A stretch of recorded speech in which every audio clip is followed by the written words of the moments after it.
ৰাজনীতিত মিত্ৰতাও দুদিনীয়া আৰু শত্ৰুতাও দুদিনীয়া। কাৰণ ৰাজনীতিৰ পথাৰত মিত্ৰতা আৰু তিক্ততা এটা মুদ্ৰাৰে ইপিঠি সিপিঠি। তাৰেই যেন শ্ৰেষ্ঠ উদাহৰণ বিৰোধীৰ ঐক্য মঞ্চ। আমি যেতিয়া বিৰোধী ঐক্য মঞ্চ বনাইছোঁ তেতিয়া উপ নিৰ্বাচনৰ শব্দটোৱে নাছিলে। আমি তৃণমূল পৰ্যায়ৰ কথাখিনি যদি শুনাত কোনোবাই বেয়া পায় তেতিয়াতো আমাৰ উপায় নাই। This is my compulsion and maybe somebody have other compulsion, I don't care. হয়, পুনৰ এবাৰ মিত্ৰতাত মহাফাপ। উপ নিৰ্বাচনত ঐক্য মঞ্চৰে মিত্ৰতাত নাথাকে কংগ্ৰেছ। 5টা সমষ্টিৰ দলৰ যিমানসকল কৰ্মকৰ্তা আহিছিলে সকলোৱে এটা পৰামৰ্শ দিছে যে 5টা বিধানসভা সমষ্টিত কংগ্ৰেছে এককভাৱে নিৰ্বাচন খেলিব লাগে আৰু আমি অতি শীঘ্ৰে আমাৰ দলৰ জ্যেষ্ঠ নেতাসকলৰ নেতৃত্বত 5খন কমিটি আমি সমষ্টিবিলাকলৈ পঠিয়াম, যেটা তৃণমূল পৰ্যায়ৰ কৰ্মকৰ্তাৰ লগত সংযোগ স্থাপন কৰি আলোচনা বিলোচনা কৰি উপ নিৰ্বাচনৰ কাৰণে সম্পূৰ্ণ প্ৰস্তুত হ'ব পাৰে। হয়, ঠিকেই শুনিছে আপুনি। 5 সমষ্টিৰ বাবে অনাগত উপ নিৰ্বাচনত বিৰোধী ঐক্য মঞ্চক অস্তিত্বহীন কৰি অকলেই ৰণত নামিব জাতীয় কংগ্ৰেছ। উপ নিৰ্বাচন আৰু 26ৰ বিধানসভা নিৰ্বাচনৰ ৰণনীতি তৈয়াৰ কৰিবলৈ অসমলৈ অহা কংগ্ৰেছ দলৰ তত্ত্বাৱধায়কৰ মন্তব্যৰ পাছতেই নিশ্চিত হৈ পৰিল উপ নিৰ্বাচনত কংগ্ৰেছে অকলেই যুঁজিব। কাৰণ মিত্ৰতাৰ ম্যাদ বোলে লোকসভালৈকেহে আছিল।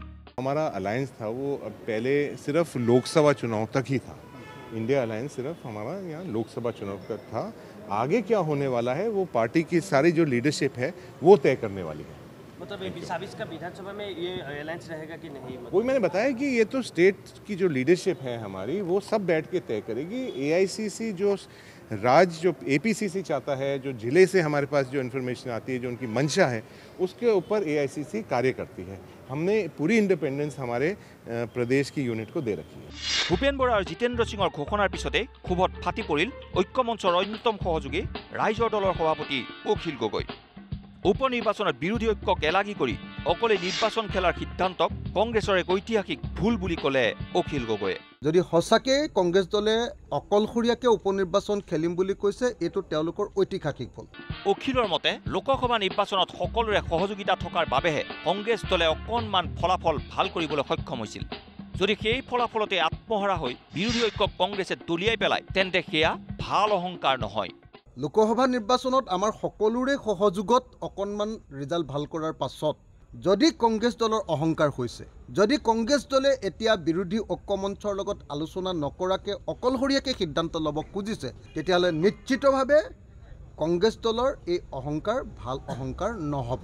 লোকসভা নিৰ্বাচনত বিৰোধী ঐক্য মঞ্চ কংগ্ৰেছৰ লগত থকাৰ বাবেহে লাভ কৰিছিল ৰাইজৰ পূৰ্ণ সমৰ্থন।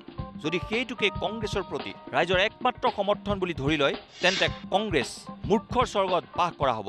যদি কংগ্ৰেছ দলে ঐক্যবদ্ধ হৈ আমি গোটেইবিলাকে যেতিয়া ইলেকশ্যন খেলোঁতে ৰাইজৰ যিটো আমি সঁহাৰি লাভ কৰিছিলোঁ সেইটোকে একমাত্ৰ কংগ্ৰেছৰ প্ৰতি মানুহৰ সমৰ্থন বুলি ধৰি লয় তেতিয়াহ'লে তেখেতসকলে মূৰ্খৰ স্বৰ্গত বসবাস কৰা হ'ব। এইটো ভাল কথা নহ'ব, এইটো একেবাৰে দুৰ্ভাগ্যজনক হ'ব। আৰু মই ভাবোঁ যে যদি দৰকাৰ হয় ঠিক আছে কংগ্ৰেছে যদি খেলে বেলেগ কথা, কিন্তু প্ৰথমতে বিৰোধী ঐক্য মঞ্চৰ ভিতৰত আলোচনা হ'ব লাগিব। অখিলৰ এনে ক্ষোভৰ বিপৰীতে বুধবাৰে এপিচিচিৰ সভাপতি ভূপেন বৰাই ক'লে আই ডোণ্ট কেয়াৰ। মোৰ দলৰ তৃণমূল কৰ্মীৰ মনৰ কথা শুনি সিদ্ধান্ত ল'বলৈ কাৰো অনুমতি লোৱাৰ প্ৰয়োজন নাই। কংগ্ৰেছে অকলেই উপ নিৰ্বাচনত প্ৰতিদ্বন্দ্বিতা কৰিবলৈ সাজু হোৱাত বেলেগে ইমান হৈচৈ কৰিব নালাগে বুলিও এক প্ৰকাৰ অখিল গগৈক সকীয়াই দিলে এপিচিচিৰ সভাপতি ভূপেন বৰাই। যে আমাৰ উদ্দেশ্যটো আছিলে লোকসভা নিৰ্বাচন আৰু বিধানসভা নিৰ্বাচন, সেইটোতো মই কেতিয়াও কথা উল্টি মৰা নাই। মইতো তেতিয়াও কৈছোঁ যে লোকসভা নিৰ্বাচনত আমি এলায়েন্স কৰিছোঁ আৰু আমি পাৰ্যমানে চেষ্টা কৰিম বিধানসভালৈকে এই এলায়েন্সো থাকিব। তাত উপ নিৰ্বাচনৰ শব্দটো আমি নাজানোৱেই। আমি যেতিয়া বিৰোধী ঐক্য মঞ্চ বনাইছোঁ তেতিয়া উপ নিৰ্বাচনৰ শব্দটোৱে নাছিলে। আমি তৃণমূল পৰ্যায়ৰ কথাখিনি যদি শুনাত কোনোবাই বেয়া পায় তেতিয়াতো আমাৰ উপায় নাই। এইখিনি যদি কংগ্ৰেছ দলে আলোচনা কৰাটো যদি কাৰোবাৰ আপত্তি আছে, সেইখিনিত যদি কাৰোবাৰ অনুমতি মই ল'ব লাগে তেতিয়াহ'লে মোৰো কোনো উপায় নাই। It is I am also' under compulsion যে I have to listen my party grassroot leaders. This is my compulsion and maybe somebody have other compulsion, I don't care. মোৰ দলৰ মানুহখিনিয়ে মোক এটা পৰামৰ্শ দিলে সেইটো বেলেগে ইমান হৈচৈ কৰিব লাগিব নেকি? এতিয়া মোৰ দলৰ কৰ্মীয়ে মোক কথা এটা কৈ আছে সেইটো লৈতো ইমান চিঞৰ কিয় কৰিব লাগে?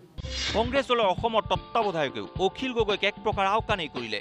অখিলৰ দাবীক গুৰুত্ব দি উত্তৰ দিয়াটো জৰুৰী বুলি নাভাবে জিতেন্দ্ৰ সিঙে। জিতেন্দ্ৰ সিঙৰ মতে এতিয়া সময় কংগ্ৰেছে অকলেই ৰণনীতি তৈয়াৰ কৰাটোহে। देखिए जो कोई बोलते हैं उसका जवाब देना मेरे ख्याल से ज़रूरी नहीं है। जिसने बोला है वो अपना आप जवाब देगा, हमें कोई इसके ऊपर कमेंट करने की ज़रूरत नहीं है। বিৰোধী ঐক্য মঞ্চত ফাট পূৰ্বে আছিল, কেৱল মাত্ৰ নিৰ্বাচনৰ বাবেহে কোনোমতে ধৰি ৰাখিছিল মিত্ৰতা। এতিয়া নিৰ্বাচনো গ'ল, মিত্ৰতাও শেষ হ'ল। সেই ক্ৰেডিট দিয়া লোৱাৰ খেলত কংগ্ৰেছ পিছ পৰি ৰোৱাৰ ভয়ত মিত্ৰতাকে নোহোৱা কৰিছে বুলি কটাক্ষ কৰিলে AIUDFৰ প্ৰধান বদৰুদ্দিন আজমলে। কালি দেখছো ফাটটো আগতে আছিল, সেইসকলে ইলেকশ্যনৰ কাৰণে খাৰি ৰাখিছে। এসব পাৰ্টি নেকি? কোনো পাৰ্টিতো নাই। অজিত ভূঞাৰ কোনো পাৰ্টি আছে নেকি? অখিল গগৈ মাত্ৰ একজন এটা তাৰ MLA আছে, লুৰিণ জ্যোতিৰ কোনো MLAও নাই। এইসব লৈ সকলে মহাগঠবন্ধন বনাইছিল, দেখিলে বোলে চবে ক্ৰেডিট লৈ যাব আর কংগ্রেসের ঝুলি খালি থাকিব। এই কারণে কালি সকলে ডিসিশন লৈছে আমি কাক নলওঁ, অকলেই আমি যাম। আমিতো অকলে চলি আছোঁ আগৰ পৰা, আমি চলি থাকোঁ। অখিলে কৈছে যে একেলগে খেলিম। লয় তেওঁ না, কংগ্ৰেছে নল'ব এতিয়া বুজিছে। অখিলে নামনি অসমৰ ভোটক টাৰ্গেট কৰিছে, যোৱাবাৰ দেখিছে আহি কৰিছে। এইটো কৰাৰ কাৰণে মানুহে ভোট দি দিছে। এইটো নহয়। মুঠৰ পৰ ৰাজনীতি এনেকুৱাই, মিত্ৰতাও দুদিনীয়া, শত্ৰুতাও দুদিনীয়া। আজি ভাল, কাইলৈ আকৌ জমকাল। Bureau report, news live.